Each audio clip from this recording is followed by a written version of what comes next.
தமிழகத்தில் பாரதிய ஜனதாவின் 2ஆம் கட்ட வேட்பாளர் பட்டியல் 2 தினங்களில் வெளியிடப்படும் என அக்கட்சியின் தேசிய செயலாளர் ராஜா கூறியுள்ளார். சென்னை தியாகராய நகரில் போட்டியிடும் அவர் நேற்று தனது பரப்புரையை தொடங்கினார். வீதி வீதியாக சென்று வாக்காளர்களை சந்தித்த ராஜா துண்டு பிரசுரங்களையும் விநியோகம் செய்தார். பின்னர் செய்தியாளர்களிடம் பேசிய அவர் 1 வாரத்திற்குள் தேர்தல் அறிக்கை வெளியிடப்படும் என்று தெரிவித்தார். தமிழகத்தில் புதிய அரசியல் மாற்றத்தை நோக்கி பரப்புரை மேற்கொள்ளப்படும் என்றும் ராஜா கூறினார்.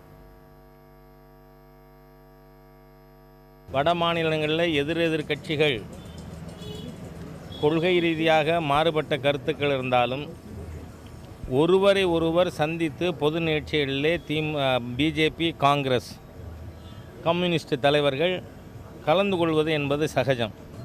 ஆனால் இங்கே தமிழகத்தில் அந்த மாதிரியாக அதிமுக பொதுச் செயலாளர், திமுக தலைவர்கள் ஒரு மேடைக்கு வந்தாங்க, ஒரு நிகழ்ச்சியில் கலந்துட்டாங்கிறது இல்லை. அது மட்டுமல்ல, உறவினர்கள் கூட ஒருவரை பார்த்து கொள்வதில்லை. அந்த மாதிரியான ஒரு மோசமான ஒரு அரசியல் கலாச்சாரம் இருக்குது. அது மாற்றம் கொண்டு வரணும்.